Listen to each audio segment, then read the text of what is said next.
Hi, how are we doing everybody? Welcome to Russell Heritage Golf. Another great day down here at Four Ashes Golf Centre, back out on the grass hitting a couple of shots and back trying to help you guys improve your golf. What we're doing at the moment on the channel is that maybe we're not moving away from technical information, right? So it's not like we're kind of changing the path. But here in the UK, it's kind of spring getting closer to summer. Obviously starting to try and get out and play a little bit more golf, and I'm just trying to change the approach as to how do you blend that sort of practicing down the driving range, practicing at home, trying to do the right sort of thing for your technique, but then play, right? Like how do you blend those two together? And today we're going to be talking, I suppose, about like analogies and how they play a big part in our response towards movement. And today's discussion is about the hit, okay? So it's about how do we get the club face square, how do we rotate through the ball and give ourselves the best sort of chance for some sort of consistency. Now, to get consistency, I'm a strong believer in the pivoting action in the golf swing. And the closest sort of analogy would be like a tennis player. A tennis player, if you kind of imagined I was left-handed for a moment in terms of being a tennis player, and kind of similar to a Roger Federer backhand doing it single-handedly, the stepping action or the anticipation of the flight's really important, but the stepping action's equally important, right? Like you would step, should we say, relatively like either open or square, so that basically you had the freedom to hit the ball down that side of the court if I was facing you guys, or equally down that side of the court. If you kind of get a little bit stuck, and instead of opening up your body and rotating and you kind of get stuck a little bit, then yeah, admittedly I can still hit it down that way, but I'd need a bit more kind of luck in terms of judgment than having this anticipation of stepping.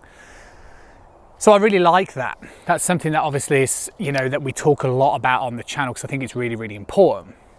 What's also important, I think, is how do we hit the ball? So one of the problems that I tend to see with golfers, and I'm sure there'll be lots of you that can kind of relate to this, is when it comes to that sort of hitting action, we get a little bit sort of stuck, the arms get a little bit sort of like tucked up, and generally you just know that you could hit the ball a little bit further.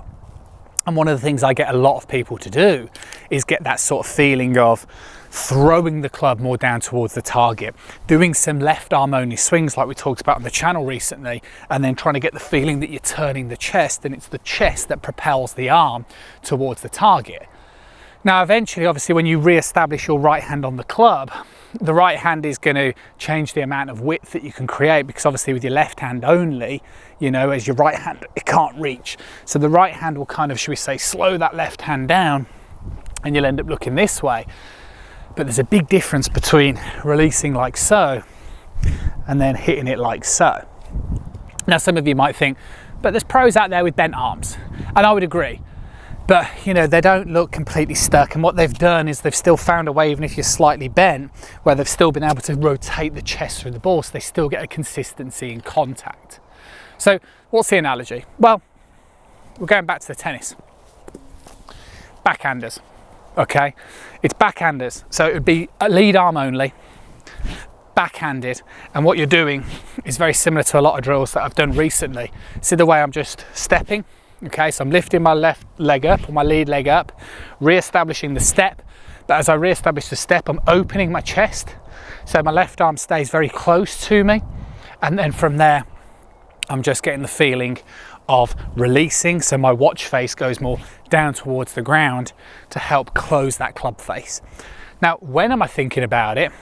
I'd suggest I'd be thinking about it pre the collision, right?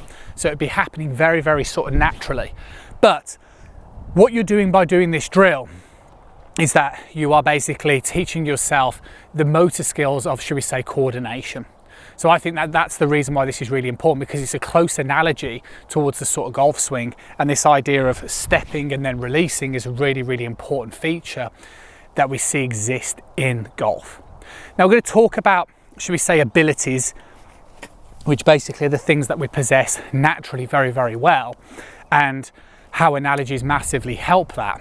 But essentially some of the skills and abilities that you need in side-on sports is exactly the same as how your brain's going to function this way, which is why we generally see that Athletes that play side-on sports that are similar rotational movement can generally adopt to golf very well, but also athletes that don't do rotational side-on movements, say like basketball, don't necessarily adapt to golf because you need different abilities and skills. So how would you do it? Well, you know, we've already done a great drill, which I've seen huge success with people that have been doing online, that have been sending me drills of them doing one-armed only swings. And that's a really, really good thing. So you can get that feeling of that sort of backhanded release and getting up and looking for the ball and just opening your chest. And then once you get that feeling, reposition your trail hand back on the club. And all of a sudden you're going to have a much stronger feeling for where you need to be when you come to hitting the golf ball. So it's a really important thing, right? And if you can get that sort of sense of the back of the left hand is helping you rotate and square the face as well as you kind of come in towards that hit, then you're going to get the best out of a closing face to get the face square, a rotational movement to get the chest open, and basically that means that you're going to get some pretty straight looking golf shots, but you're also going to get a decent amount of distance as well because you're doing it in the correct sort of fashion. So it's a nice feeling. Will it work for you? Try it. If it doesn't work for you, don't worry about it because we'll do more. And that doesn't mean that you have to think about all of them. What my final point would be is that when people inquire about online lessons, and then the first thing I'll go is, okay, well done, great, looking forward to helping you out. Can you just let me know what your ball flight tendencies are like? And can you also let me know what you're consciously aware of? And some people are consciously aware of a video that I did like 16 months ago. So like, if this works for you, hold on to it.